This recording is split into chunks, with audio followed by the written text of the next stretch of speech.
The next awardee is Henry Cruz. Henry was nominated by Reverend Gregory Johnson. Henry is the youngest of 12 children, of which only 4 of them are alive. Diabetes has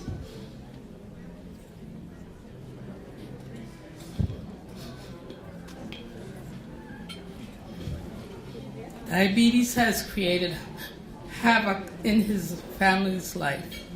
Several years ago, in response to the impact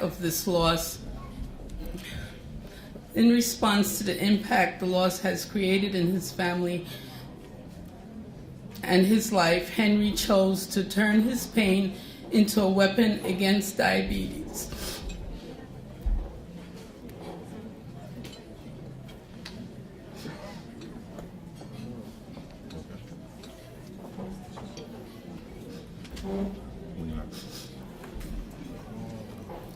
Personally, the impact of diabetes is visible in Henry. A month before walking in his first college graduation in his family and on his way to law school, he became completely blind due to diabetes retinopathy, but miraculously regained sight in his left eye. He counts himself very fortunate and gives back by helping others learn how to fight the barrier to good health in their own lives. His greatest work is his passion to establish and highlight best practices in chronic disease prevention and management education. Okay. Henry is not present. He took care of his mom, who on December 15, 2010, his mom, Andrea Cruz, died due to diabetes and its complication. We have Reverend Gregory Johnson, who will be receiving the award for Henry Cruz. On behalf of my very special and wonderful friend, Henry Cruz, who is unfortunately unable to be here today, Diane, congratulations for all you have done, for all that everyone in this room has done. There is so much caring, and no one could exemplify it more completely than Henry, who earlier today you heard it referred to, the famous Henry Nouwen's book, The Wounded Healer.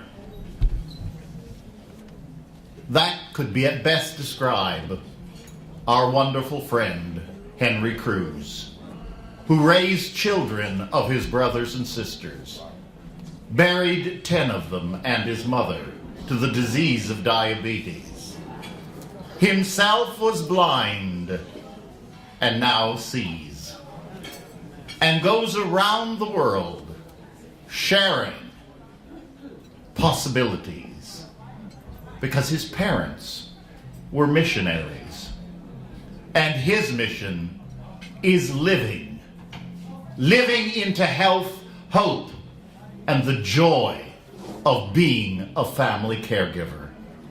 On behalf of Henry, thank you.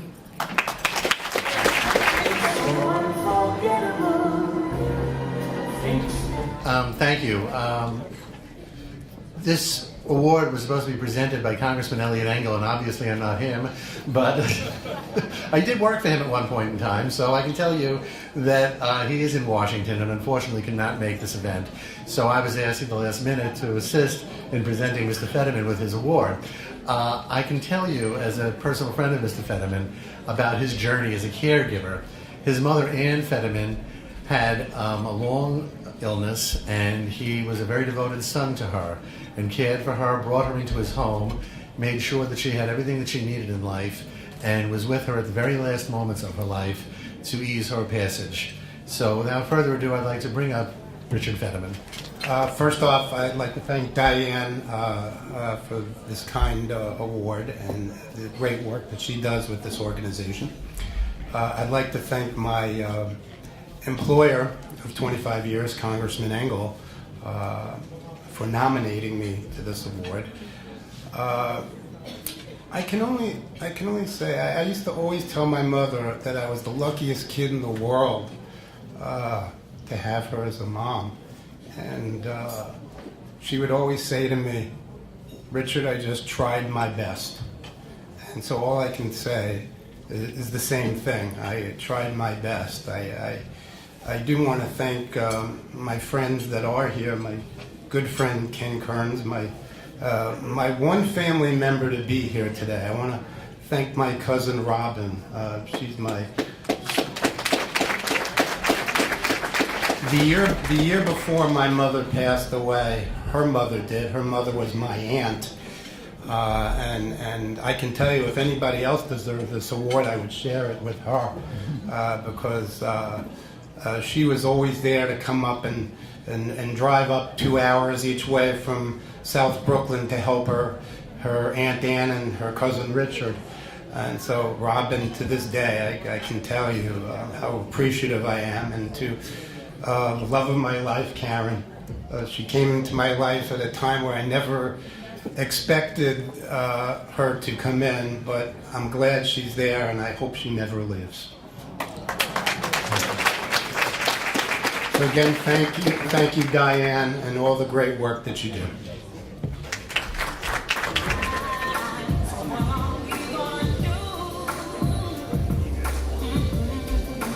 Good afternoon. Wait a minute. Do you know who I am? Okay, good afternoon. Okay, I want to make sure everybody's alive and well in here. Our next awardee goes to Pastor Mark and Joanne Grigori. He's the pastor of the Crossway Church and Christian Center here in the Bronx in the Throsneck vicinity.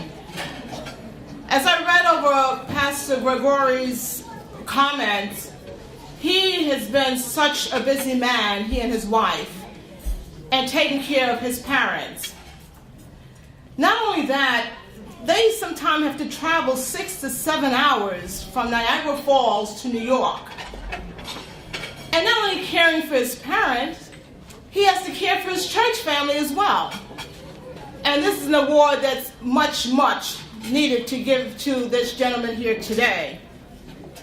There's one thing that I want to read that he has in his statement. He said, "There's nothing like reflecting on a relationship and serving those that we should be honoring. It is not a sacrifice, it is a pleasure. We could have done more. I couldn't have done everything that needed to take place for my parents without the efficient and dutiful help of his helpmate, his wife, Joanne." Let's welcome Pastor Mark and Joanne Grigori. I've heard of this organization. Now I get to experience this organization. Thank you, Diane. And I'm among caregiver giants after everything that I've heard. But I'm thankful. How could you not serve parents that have invested in you? My father was an immigrant, a tail gunner in the bombers in World War II. Had a son that died, named after him, died on my mother's birthday, but they always exemplified God and country and modeled for us. And when we decided to come to New York City in 1976 to plant churches and revitalize churches and live in Bedford-Stuyvesant, they didn't second guess us, but they supported us, and through these years have been behind everything that we've done together. And my wife, who works behind the scenes, would rather me do the speaking. But I'm so grateful for her and for being here today. Thank you very much.